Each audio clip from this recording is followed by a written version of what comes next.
প্রচণ্ড এই গরমের মধ্যে গৃহিণীদের জন্য সংসারের কাজ সামলানো সত্যি অনেক বেশি কষ্টকর হয়ে গেছে। রান্নাঘরের তাপ, ঘরের কাজ, পরিবারের সবার দেখাশোনা সব মিলিয়ে শরীর এবং মন দুটোই কিন্তু অনেক ক্লান্ত হয়ে পড়ে। তাই এই গরমের সময়ে আমরা যদি কিছু নিয়ম মেনে চলি তাহলে আমাদের কাজগুলো অনেকটা সহজ হয়ে যাবে। বিসমিল্লাহির রহমানির রহিম। হ্যালো এভরিওয়ান, আসসালামু আলাইকুম। আশা করছি সবাই অনেক ভালো আছেন। আলহামদুলিল্লাহ আমিও ভালো আছি। তাই চলে এসেছি আবারও একটা ভিডিওর সাথে। আশা করছি আপনারাও আমার এই ভিডিওটির সাথে থাকবেন। আর আজকে আমি শেয়ার করব একজন গৃহিণী কিভাবে এই গরমের মধ্যে সংসারের কাজগুলো সহজভাবে করতে পারে এবং নিজে আর তাদের পরিবার ভালো থাকতে পারে। আশা করছি সম্পূর্ণ ভিডিওটার সাথে আপনারাও থাকবেন। আর যদি ভালো লাগে এরকম সাদামাটা লাইফস্টাইল ভিডিও তাহলে আমার সাথেই থেকে যেতে পারেন। চ্যানেলটি সাবস্ক্রাইব করে প্লিজ একটা লাইক দিতে ভুলবেন না। প্রচণ্ড এই গরমের মধ্যে সংসারের কাজগুলো করতে আমাদের কিন্তু অনেক বেশি অসুবিধা হয়ে যাচ্ছে। তো মনে হচ্ছে যে রুম থেকে না বের হয়ে এরকম একটা অবস্থা আর কি। অতিষ্ঠ পড়া কিন্তু গরম পড়েছে। এই গরমের মধ্যে আমাদেরকে কিছু নিয়ম মেনে চললে আমরা নিজেরাও ভালো থাকবো, আমাদের পরিবারও কিন্তু অনেকটা সুরক্ষিত থাকবে, আর আমাদের সংসারের কাজগুলোও কিন্তু অনেক বেশি সহজ হয়ে যাবে। তো সেই জন্য আমি কয়েকটা টিপস আপনাদের কাছে শেয়ার করব আপনাদের সাথে। আশা করছি আপনারা অবশ্যই এই টিপসগুলো ফলো করতে পারেন। আর যদি ভালো লাগে তাহলে ভালোবাসা দিয়ে সাথেই থেকে যেতে পারেন। আমার 1 নাম্বার টিপস হচ্ছে খুব সকালে গুরুত্বপূর্ণ কাজগুলো শেষ করা।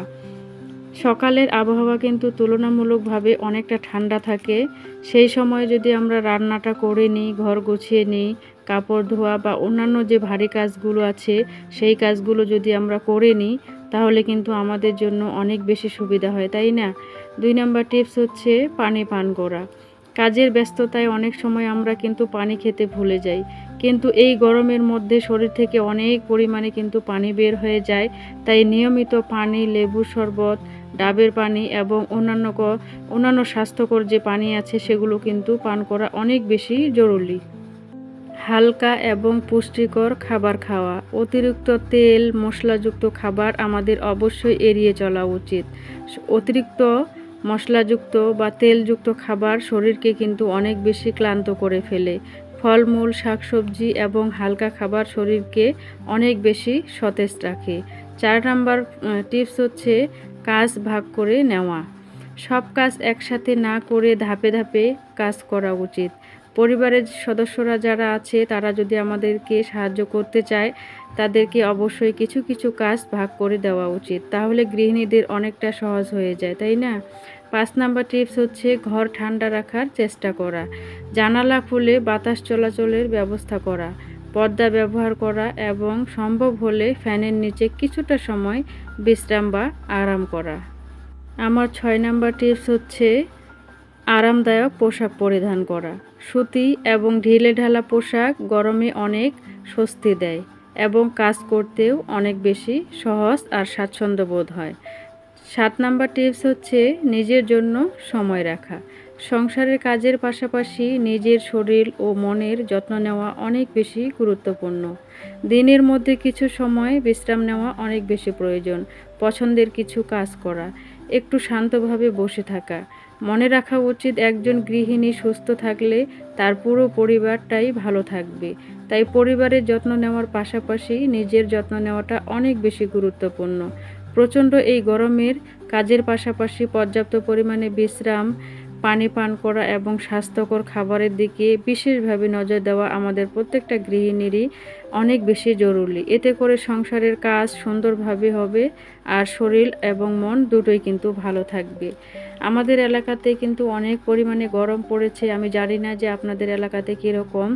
তো আমাদের এলাকাতে এত পরিমাণে গরম মনে হচ্ছে যে রুম থেকে বের না হই, সারাক্ষণ ফ্যানের নিচে তো রুমের মধ্যে থাকি। তো সংসারের কাজগুলো করতে কিন্তু অনেক বেশি কষ্টসাধ্য হয়ে যাচ্ছে আর কি। তো আমি যে টিপসগুলো আপনাদের সাথে শেয়ার করলাম যদি ভালো লাগে অবশ্যই আপনারা কমেন্টের মাধ্যমে জানাবেন। আর আমি কিন্তু অনেকগুলো কাপড় শুকাতে দিলাম, তারপরে রান্না বাড়াও করেছি। আর এদিকে তো আমি এখন কিন্তু থালা বাসন যে ছিল সেগুলো কিন্তু আমি ধুয়ে নিচ্ছি। আমি যেখানে থালা বাসনগুলো ধুচ্ছি আর কি, সেখানে কিন্তু অনেক পরিমাণে গরম আর অনেক পরিমাণে রোদ। তো আমি তো একেবারে ঘামে ভিজে যাচ্ছি, তো তারপরেও কিন্তু কাজগুলো তো করতেই হয়। আর ওই যে দেখতে পাচ্ছেন বারান্দায় আমার শ্বশুর আব্বা কিন্তু কিছু একটা করছে, আপনারা কিন্তু বুঝতে পারেন না যে কি করছে উনি। তো আসলে আমার শ্বশুর কিন্তু উনি ছাতা ঠিক করেন। তো উনি আগে আমাদের বাস স্ট্যান্ডে দোকান করতো, তো এখন তো অনেকটা বয়স হয়ে গিয়েছে, এখন তো দোকান করে না। তো বাসায় আর কি যারা যারা ভাঙা ছাতাগুলো এনে দেয় উনি কিন্তু সেটা ঠিক করে দেয় বাসায় বসে। তো ওই কাজগুলোই কিন্তু উনি বারান্দায় বসে বসে করছে। আর নিচে কিন্তু আমার মেয়ে সুভাও কিন্তু ওইখানে বালু দিয়ে খেলতেছে। তো অনেক পরিমাণে কিন্তু গরম, আর এই গরমের মধ্যে আমরা নিজেরাও এবং কি আমাদের পরিবারের যারা সদস্য আছে তাদেরকেও নিয়ে কিন্তু আমাদেরকে ভালো থাকার চেষ্টা করতে হবে, তাই না? তো আমি কিন্তু বাহিরের কাজগুলো সেরে এখন কিন্তু রুম গোছাতে চলে এসেছি।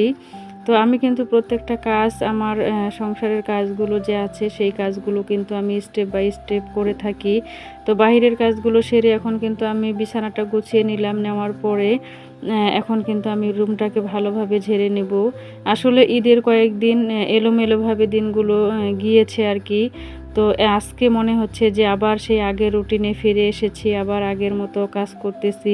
আগে যে নিয়মে কাজ করেছিলাম সেই নিয়মটাই কিন্তু আবার আজকে সেইভাবে কাজগুলো করতে পারছি আর কি। তো বিছানাটা গুছিয়ে নিয়ে এখন কিন্তু আমি রুমটাকে ভালোভাবে ঝেড়ে নিচ্ছি, আর অনেক পরিমাণে বালু জমে গিয়েছে। তো গত 2 দিন থেকে আমি কিন্তু ঘর মুছতে পারিনি বিয়েবাড়ির ঝামেলাতে, তো সেই কারণে কিন্তু তো ঘর মোছা হয়নি, বিয়েবাড়িতে দৌড়াদৌড়ি করেছি। তো যতটুকু পেরেছিলাম করেছিলাম, কিন্তু ঘরগুলো মুছতে পারিনি। তো আজকে খুব সুন্দর করে ঘর গুলোকে ভালোভাবে গুছিয়ে আজকে মুছে নিব ভালোভাবে। তো অনেক পরিমাণে কিন্তু গরম, এই গরমের মধ্যে কোনো কিছু খাওয়া দাওয়া বা কাজকর্ম করতে একদমই ভালো লাগছে না। তো তারপরেও কিন্তু গৃহিণীদের তো ছুটি নেই, আমাদের কাজ তো আমাদেরকে করতেই হবে, আমাদের কাজগুলো তো ফেলে রাখলে চলবে না। গরম হোক, শীত হোক বা হচ্ছে ঝড় হোক, তুফান হোক, আমাদের কিন্তু ছুটি নেই, আমাদের কাজগুলো সময় মতোই কিন্তু আমাদের করতে হবে, তাই না? তো একদিন যদি কোনো কাজ আমরা ফেলে রাখি তাহলে পরের দিন অনেকগুলো কাজ একেবারে জমে যায়। তো সেই জন্য আর কি সময়ের কাজটা আমাদের সময়ের সাথে সাথেই করা উচিত। আমিও চেষ্টা করি সময়ের সাথে সাথে আমার সংসারের যে কাজগুলো আছে সেই কাজগুলো কিন্তু করা, তাই না? তো আমি এই দিক দিয়ে কিন্তু ঘর গুছাচ্ছি, আর আমার বড় মেয়ে তানহা ও কিন্তু কি করেছে, লেবু বের করে একটু শরবত বানিয়েছে। তো আমার কাছে কিন্তু খুবই ভালো লাগলো যে আসলে এই গরমের মধ্যে লেবু শরবতটা যদি আমরা খাই, তো এটা কিন্তু আমাদের শরীরের জন্য অনেক বেশি উপকার, যেহেতু আমাদের শরীর থেকে অনেক বেশি পরিমাণে পানি বের হয়ে যাচ্ছে। আর সেই পানির ঘাটতিটা পূরণ করার জন্য কিন্তু স্লাইন, লেবু এগুলো শরবত বানিয়ে কিন্তু আমরা খেতে পারি, তাই না?